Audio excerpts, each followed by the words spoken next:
اور ایم اے کے کورس کی جو ہسٹری کی کتاب ہوتی ہے اسلامیات کی، اس میں بھی لکھتے ہیں ایک عبداللہ ابن سبا تھا اور وہ یہ پھیلایا کرتا تھا علی خدا ہے، علی پہ وحی آتی ہے، یہ شیعہ جو ہیں وہی عبداللہ ابن سبا کی پیداوار ہیں۔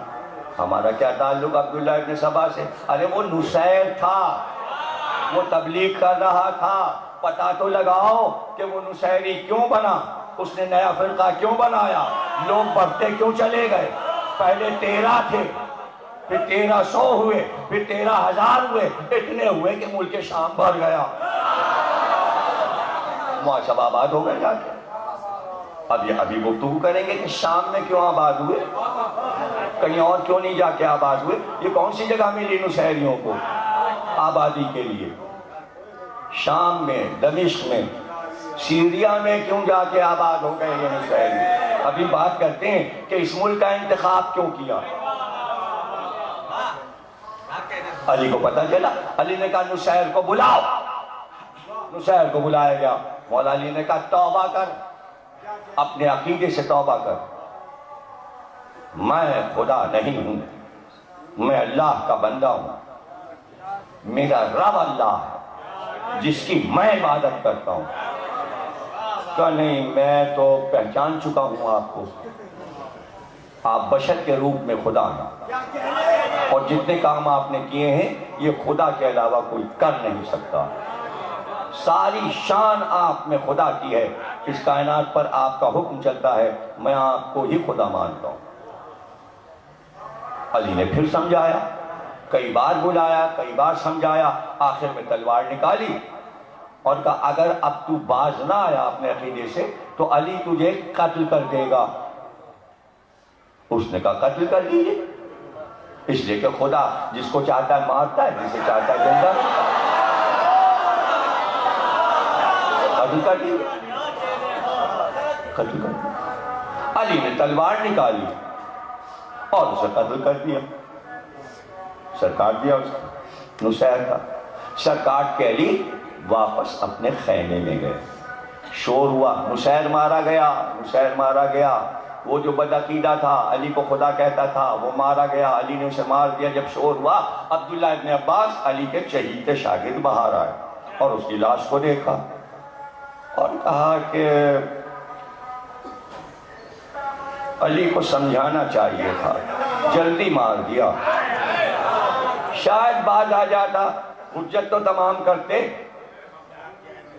اب یہ بات پھیلی، لوگوں نے آ کے علی سے کہا آپ نے اسے جلدی مار دیا، شاید سمجھ جاتا کہ کائنات کا رب اللہ ہے، آپ اللہ نہیں، آپ نے سمجھایا نہیں، گردن اڑا دی۔ ایک بار علی تلوار کمر میں لگا کے باہر آئے، جہاں نصیر کی لاش پڑی تھی، ٹھوکر ماری، کہا علی کے حکم سے اٹھ جا،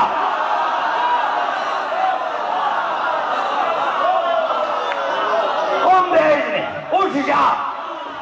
نصیر اٹھ بیٹھا اور چاروں طرف دیکھنے لگا میں زندہ ہوں، اور ایک بار علی مڑے اور کہا عبداللہ ابن عباس سے کہو میں تو نہیں سمجھا سکا تھا، آؤ سمجھا لو، آؤ تم سمجھا لو، اور یہ کہہ کے خانے میں چلے گئے۔ اب سب نے باری باری مناظرہ کیا، اب اس کے پاس دلیل ہاتھ آ گئی تھی، مارا بھی اللہ نے،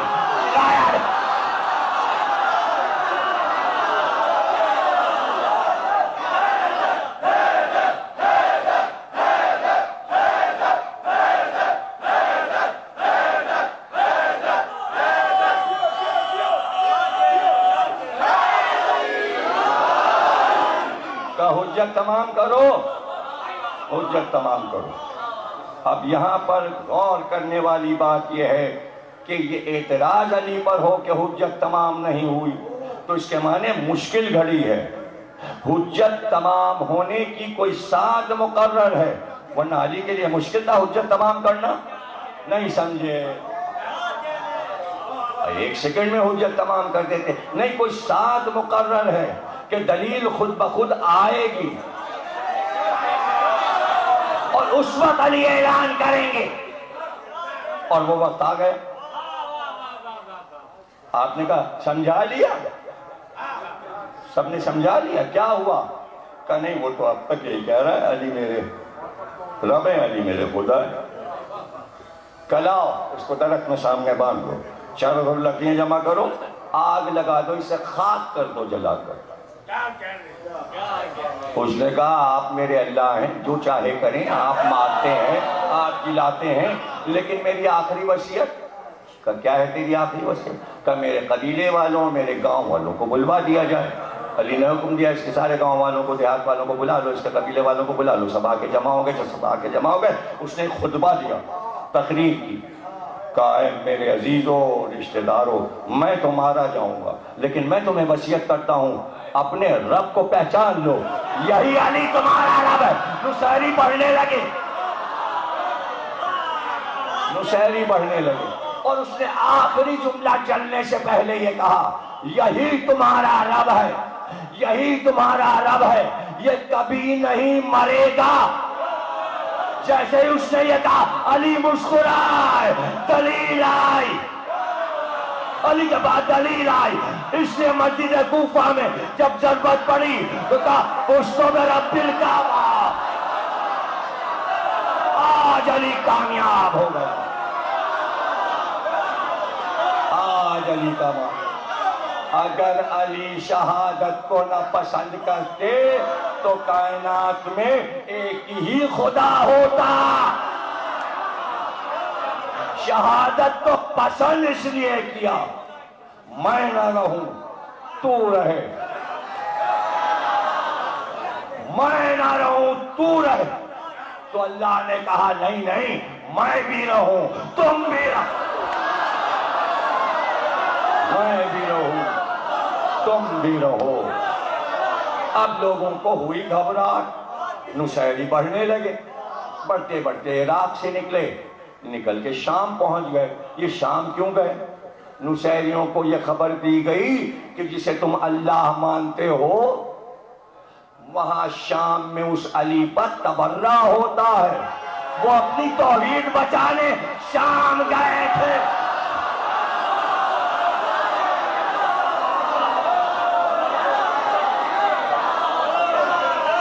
بھائی آپ اپنی توحید بچا رہے ہیں, آپ اپنے اللہ کو بچا رہے ہیں, آپ اپنے لا الہ کو بچا رہے ہیں, آپ اپنے دین کو بچا رہے ہیں, قربانیاں دے رہے ہیں, کافروں مشرکوں سے لڑتے چلے آ رہے ہیں کب سے, توحید کو بچانے کے لیے, توحید کو بچانے کے لیے. توحید تو اپنے اپنے فرقے کی بات ہے.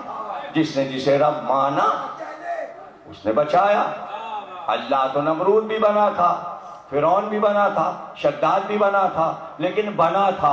علی بنے نہیں, بنائے گئے. وہ بنے تھے, چونکہ بنے تھے اس لیے ان کا کوئی ماننے والا نہ رہا. علی خود بنے نہیں تھے, کچھ لوگوں نے بنایا تھا, وہ آگے نکل گئے. اب تک بنائے بیٹھے ان کا عقیدہ. شام میں نکل گئے, شام چلے گئے. کہ تو صحیح, اب جو یہاں علی پہ تبرہ ہو, اب شام میں جا کے دیکھ لیجئے, اب معاویہ کا دور نہیں ہے, نصیریوں کا دور ہے. آپ بہت خوبصورت انداز سے تقریر سننے کے عادی ہیں, لیکن اب فکری گفتگو ہے, اور اسے ذہن میں آپ کو بٹھا لینا چاہیے کہ اگر کوئی نصیریوں پہ اعتراض کرتا ہے تو ہمارا کیا جاتا ہے, مطلب ہم کوئی جڑ رہے ہیں. لیکن ہم یہ سمجھا دیں پورے عالم اسلام کو, اگر معاویہ 40,000 ممبروں سے علی کو گالیاں نہ دیتا تو کبھی نصیری نہ بنتے. اس حد کو بھول گئے, یہ حد نظر آ رہی ہے. اور ہم فضائل پڑھیں تو ہمارے پیچھے پڑ جاؤ, اور خارجیوں کا دین جہاں چل رہا ہو وہاں کوئی اعتراض نہیں, وہاں کوئی اعتراض نہیں ہے.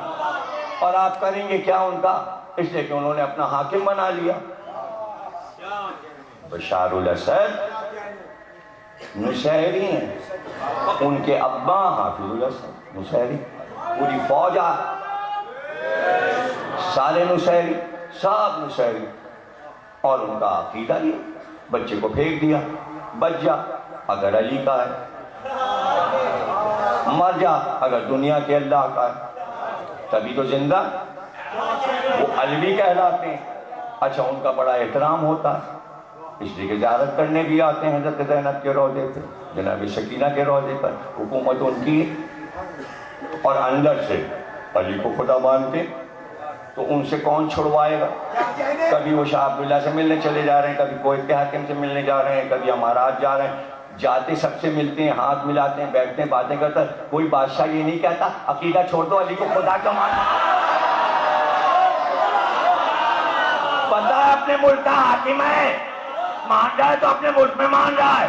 اسی ملک میں جہاں معاویہ نے علی کو بلانے کی کوشش کی تھی، آج سب علوی ہیں، اور حکومت شام میں علی کی بیٹی زینب کی ہے، زینب کی حکومت۔ تو اس پہ غور کیا کیجئے، اس میں چڑھنے کی بات نہیں ہے، نہ آپ چڑھے اور نہ کوئی دوسرا چڑھے، یہ ایک قدرت کا راز ہے نصیری کا ہونا۔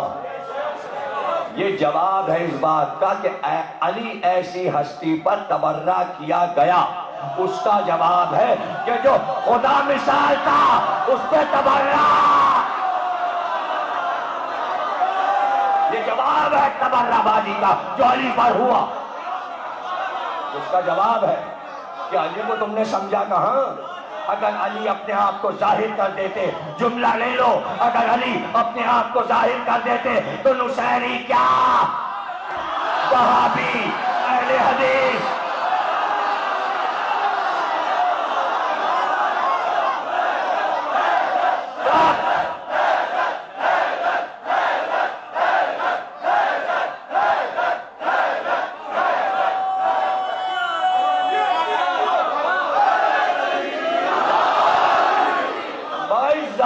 سلاسل کی لڑائی ختم ہوئی اور علی آ رہے تھے۔ رسول اللہ نے کہا ہم استقبال کریں گے، گھوڑے کی لجام کو پکڑ لیا اور لے کر مدینے میں آئے، اور کہتے چلے علی سے یہ شاندار حدیث، یا علی آج میں تمہارے وہ فضائل بیان کرتا کہ جو کبھی بیان نہیں کیے، لیکن ڈرتا ہوں اگر وہ فضائل بیان کر دوں تو میری امت تمہیں خدا ماننے لگے۔ تو رسول اللہ بھی ڈر رہے تھے، جس توحید کے لیے رسول نے قربانی دی تھی اس کا رخ موڑ رہا تھا۔ علی کے فضائل چھپا کر رسول اللہ نے توحید بچا، فضائل چھپا کر توحید بچائی۔ اور علی ہیں کہ فنا فی اللہ، محبت ایسی تھی، عشق ایسا تھا، عشق الہی، جہاں جہاں ذرا سی بھی کوئی منزل ایسی آ رہی تھی کہ رخ کہیں کا کہیں مڑ جائے، علی اس راستے سے ہٹ جاتے تھے، علی اس راستے سے ہٹ جاتے تھے۔ خیبر میں جب مرہب کو مارا اور در خیبر کو اکھاڑا تو ہر ایک نے کہا علی ایسی طاقت، یعنی منزل وہاں بھی یہی آ گئی تھی، اس لیے کہ پورا اسلام تباہ ہونے والا تھا، مسلمان یہودیوں کے ہاتھے ختم ہو رہے تھے۔ علی نے خیبر کا در اکھاڑ کر، مرہب کو مار کر قیامت تک کے لیے مسلمانوں کو بچایا۔ تو منزل تو یہی تھی کہ جو محسن ہو پھر اس کے لیے کچھ کہیں، تو جو کچھ کہنے والے تھے علی سمجھ گئے کیا ارادہ ہے ان کا، ایک جملے میں سب کچھ ان کے ارمان دفن کر دیے۔ کہا علی در خیبر اکھاڑ لیا، مرہب کا خود جو لوہے اور پتھر کا تھا اسے کاٹ کر زمین تک ذوالفقار لائے، یہ تو اچنبا تھا۔ تو علی نے کہا یہ قوت پروردگار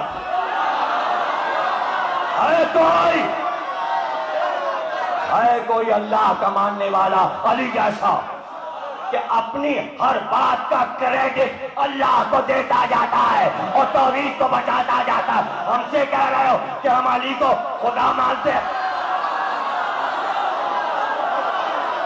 شرم آنی چاہیے، لفظ منہ سے نکالتے وقت شرم آنی چاہیے کہ یہ نصیریت کی طرف جا رہے ہیں۔ ہم کیوں نصیریت کی طرف جائیں گے؟ کاہے کے لیے نصیریت کی طرف جائیں گے؟ اس لیے کہ ہم نے علی کی معرفت حاصل کی، ہم نے علی کی معرفت حاصل کی۔ ہاں جب کہا دنیا نے کہا جب سندھ کا سفر علی نے کیا اور لوگوں نے شکایت کی، جب سندھ آئے خیبر کو فتح کر کے درہ خیبر سے ہوتے ہوئے سندھ میں داخل ہوئے، مکران ہوتے ہوئے واپس گئے، جہاں جہاں قدم بنتے گئے پتھر پہ لوگ کلیجے سے لگاتے گئے۔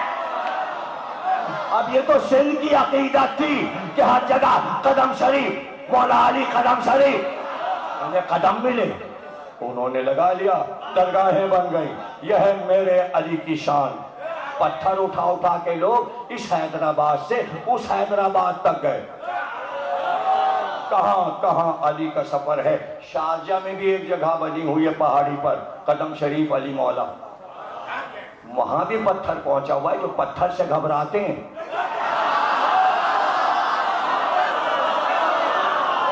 جو پتھروں سے گھبراتے وہاں بھی یہ مقام بنا ہوا۔ کہاں کہاں علی کے قدم ہیں، کہاں کہاں علی کے قدم ہیں۔ اور بلوچستان کی طرف جائیے تو کیا کچھ عجائبات علی کے نظر آتے ہیں۔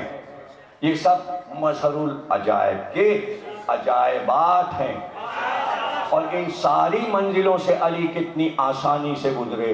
ان کا کہ بھئی یہ دریائے سندھ جو ہے یہ سیلاب لاتا ہے اور گاؤں کے گاؤں ڈوب جاتے ہیں، گاؤں برباد ہو جاتے ہیں، ہماری فصلیں برباد ہو جاتی ہیں۔ اس دریا کا رخ موڑ دیجئے۔ انہیں پتا تھا علی دریا کا رخ موڑ سکتے ہیں، معرفت حاصل کر لی تھی سندھ والوں نے، جبھی تو یہاں اب علی علی ہو رہا ہے، تو علی علی ہو رہا ہے۔ ہر تیسرے سندھی کا نام علی پر ہوتا ہے، ہر سندھی کے گھر پہ علم ہوتا ہے، تو یہ علم ہوتا ہے، تو یہ علی کی محبت نہیں تو اور کیا ہے؟ سب علی کی محبت میں سرشار ہیں۔ آپ نے دریا کا رخ موڑ دیا۔ یہ تو دریا اب بہ رہا ہے، ہوائی جہاز سے دیکھیں کدھر سے ہوتا ہوا جا رہا ہے۔ یہ اس کا روٹ نہیں تھا، علی نے اس کا روٹ بدلا۔ پھر انہوں نے کہا ایک اژدہا ہے پہاڑی پر، وہ آتا ہے ہمارے بچے کھا جاتا ہے۔ آپ نے کہا اچھا، آپ گئے، لوگوں نے کہا یہ سو رہا ہے مار دیجئے۔ کہ دشمن کو ہم دھوکے سے نہیں مارتے۔ ٹھوکر سے اسے اٹھایا، جب وہ مقابل آیا تو ذوالفقار سے اس کے ٹکڑے کر دیے۔ علی کے لیے کیا مشکل تھا، جو جھولے میں اژدہے کو مار چکا ہو، تو جوانی میں اژدہا کیا تھا، کیا تھا۔ اب وہاں تک گئے کافرستان تک علی، اور وہاں کالے کافر نے علی پہ حملہ کیا۔ لوگوں نے شکایت کی ہمیں پریشان کرتا ہے جنگل سے آ کے۔ علی نے ذوالفقار کی نوک لگا دی، نوک لگنا تھا کہ زخم ہوا، رسنے لگا، آج تک زندہ ہے۔ لوگ اسے دیکھتے ہیں کافرستان کے جنگل میں اور پوچھتے ہیں یہ کیا ہوا؟ علی کا کوڑا، بجلی جب چمکتی ہے تو اس کا زخم ہرا ہو جاتا ہے۔ یہ پورا پروگرام BBC پہ آ چکا ہے، رضا علی عابدی نے پیش کیا ہے۔ وہ جا کے ملے ہیں کالے کافر سے۔ ارے بھائی عجائبات ابھی بھی ہیں علی کے، دنیا میں نکلیے تو، لوگوں سے ملیے تو، لوگوں سے پوچھئے تو۔ ہم تو بس اتنا ہے کہ بیان کر دیتے ہیں اور راہ بتا دیتے ہیں معرفت علی کا راستہ کیا ہے، معرفت علی کا راستہ کیا ہے۔ اور یہ گھرانہ آپ بات کرتے ہیں ایک علی نہیں، اگر 14 ایک جگہ آ جاتے تو محمد سے مہدی تک سب کو دنیا خدا مان لیتی۔ آپ اس پہ حیران ہو گئے، صرف عباس اگر آ کے کھڑے ہو جائیں۔ یہ تو حسین کی احتیاط تھی کہ اس طرح نگاہوں پہ پردے ڈالے۔ یہ پردے ڈالتے گئے کہ کہیں ہمیں خدا نہ سمجھ لینا، ہمیں خدا نہ سمجھ لینا۔ امام زمانہ سے خط لکھ کے پوچھا گیا حسین ابن روح کے ذریعے کہ یہ بتائیے کہ یوسف ایسے نبی ماں کی قبر سے لپٹے تھے، سوداگر نے منہ پہ تماچا مارا، اللہ عذاب لے آیا، زمین ہلنے لگی، زلزلہ آ گیا۔ ایک تماچا نبی کے بیٹے کے منہ پہ پڑا تو سارے عذاب آ گئے۔ جواب دیجئے، نبی یعقوب سے افضل تھے، رسول اللہ یعقوب سے افضل تھے، حسین یوسف سے افضل تھے، اتنے زخم کھائے ہوئے کربلا میں کھڑے تھے۔ اللہ نے مدد کیوں نہیں کی، عذاب کیوں نہیں لایا، طوفان کیوں نہیں لایا؟ امام نے جواب لکھا، میرے چاہنے والے کو جواب دے دو کہ وہ نہروان کی لڑائی یاد کر لے، جب ان کو یہ خطرہ ہوا کہ جان ہماری جائے گی تو گھبرا کر علی کو خدا کہا، اگر کربلا میں عذاب آتا تو جان بچانے کو حسین کے قدموں سے لپٹ جاتے، کہتے تو ہی خدا ہے، تو ہی خدا ہے۔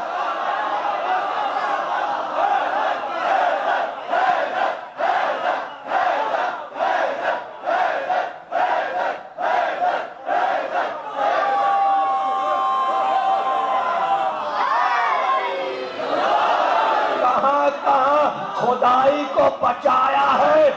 یہ 14 معصوم بھیجے اس لیے گئے کہ اس کے نام کا ڈنکا بجا دیں اور وہ رہ جائے، ہم نہ رہے، اور پھر آپ یہ باتیں کرتے ہیں۔ کوئی پڑھتا ہے یہ سب؟ تقریریں اٹھا کے دیکھو، آج 8ویں ہے، کوئی تقریر توحید سے الگ ہو تو بتاؤ۔ توحید سے شروع ہوتی ہے، اللہ سے شروع ہوتی ہے، اللہ پہ ختم ہو جاتی ہے۔ ساری تقریریں تو توحید، میرا موضوع ہی توحید ہے، میرا تو موضوع ہی اللہ ہے، وہی اللہ جو 72 فرقوں کا اللہ ہے، کوئی الگ اللہ نہیں، وہی اللہ جسے دنیا اللہ مان رہی ہے، ہم بھی اسی کو مان رہے ہیں، لیکن جس طرح ہم منوا رہے ہیں کوئی منوا کے دکھائے تو ہم جائیں۔ جو صفات ہم بیان کرتے ہیں معصوم کی زبان سے بیان کرتے ہیں تاکہ اثر ہو اور پہچان میں آسانی ہو اور معرفت الہی حاصل ہو۔ اب جملہ سن لو، جملہ سن لو، امام زمانہ نے گواہی دی ہے، امام مہدی نے گواہی دی ہے، اگر حسین عذاب مانگتے اور کہتے طوفان لا تو سب حسین کے قدموں سے لپٹ جاتے اور کہتے تو ہی خدا ہے۔ امام فرماتے ہیں پھر اس کے بعد حسین کی خدائی چلتی اور صرف حسین خدا کائنات میں ہوتے، اس لیے کہ حسین سے سب کو پیار تھا، پیار بڑھتا جاتا اور خدا مانتے جاتے۔ جملہ سن لو، ملتی ہوئی خدائی کو جس نے چھوڑ دیا وہ یزید کی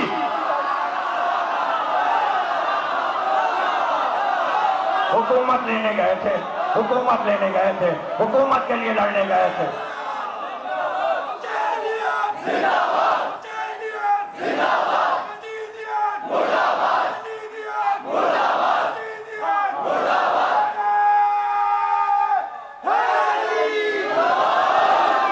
کیا ہے؟ کہاں ہے یزید کی سلطنت؟ کہاں ہے؟ کس خطے پر ہے؟ کس کی بات ہو رہی ہے؟ حسین کو نہیں معلوم تھا حکومت کیا ہوتی ہے؟ وہ عرش کے خلیفہ تھے، وہ خلیفۃ الرحمن تھے، زمین کے خطے کے حاکم تھے حسین۔ اور پھر بھی حسین نے دلیل قائم کی اور فقہی طور پہ قائم کی۔ 60,000 میں زمین خرید لی کربلا کی اور خرید کر کہا یہ میری جاگیر ہے۔ 4.5 میل مربع چاروں طرف جاؤ، 4.5 میل چاروں طرف جاؤ، یہ سب زمین حسین کی خریدی ہوئی، اور حسین اس پہ بیٹھ گئے اور حسین نے آواز دی اگر کوئی اپنے گھر میں بیٹھا ہے، اپنی ملکیت پہ بیٹھا ہے اور دوسرا اس میں داخل ہو تو وہ جارح ہوتا ہے۔ حسین نے زمین خرید کے کہا میں تو اپنی زمین پر تھا، یزید آیا، وہ آیا، حملہ ادھر سے ہوا، زمین تو میری۔ آج 2 ملکوں میں لڑائی یہی ہے، جارے کون ہے، سرحد کس نے پار کیا، سرحد کس نے پار کیا۔ جو جارے اقوام متحدہ میں شکایت ہوتی ہے، جو جارے ہے واپس جائے۔ حسین کی سرحد میں یزید گھسا تھا، واپس جائے، واپس گیا۔ کربلا پر حسین کی حکومت ہے، وہ یزید کا نام کوئی نہیں جانتا۔ کون نام لے رہا ہے عراق میں یزید کا؟ حاکم ہے حسین عراق کے، ایران کے، ایک بیٹا ایران میں آرام کر رہا ہے۔ کیا نجف، کیا کربلا، کیا سامرا، کیا کاظمین، سب حسین کی حکومت ہے شام تک، شام تک۔ اس حکومت کو آسان نہ سمجھو، حکومتیں زندگی میں ہوتی ہیں، یہ وہ ہستیاں ہیں جو سامنے نہیں ہیں، حکومت چل رہی ہے اور حکومت کی ایک پہچان ہوتی ہے کہ جب تک بادشاہ زندہ ہے اس کا دربار لگتا ہے، جو زندہ ہے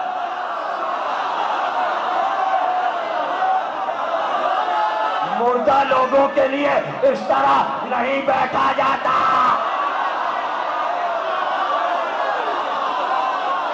یہ زندہ لوگ ہیں،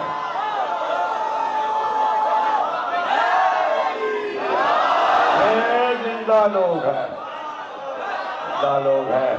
اور کہا عباس یہاں پرچم گاڑ دو، زمین ہماری، دریا ہمارا، پانی ہمارا، خشکی ہماری، یوں تو کائنات ہماری. خرید کر سمجھانے کے لیے مادی لوگوں کو قیمت سے سمجھتے ہیں، قبضے سے سمجھتے ہیں. حسین نے کہا یہ ہے ہماری سرحد، اور یہاں عباس علم گاڑو. اور پھر حسین نے آواز دی بتاؤ کون سا علم ہے یہ وہ علم ہے جو بدر میں اٹھایا گیا. اٹھایا کس نے؟ علی نے. یہ علم احد میں تھا، یہی علم خندق میں تھا، یہی علی رات کو اعلان کے ساتھ کہ کل علم مرد کو دوں گا. صفات اور بڑھ گئے، وہ کرار ہوگا، وہ غیر فرار ہوگا. اللہ اس کے دونوں ہاتھوں پر فتح دے گا. اللہ اور رسول اس سے محبت کرتے ہوں گے، وہ اللہ اور رسول سے محبت کرتا ہوگا. اب ڈگریاں ملی علمدار کو، یہاں تک کہ حنین کی لڑائی.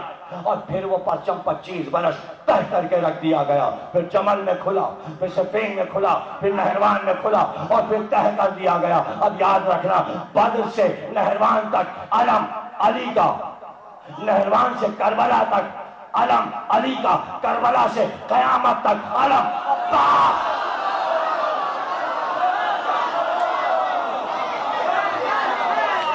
اب علم عباس کا ہے.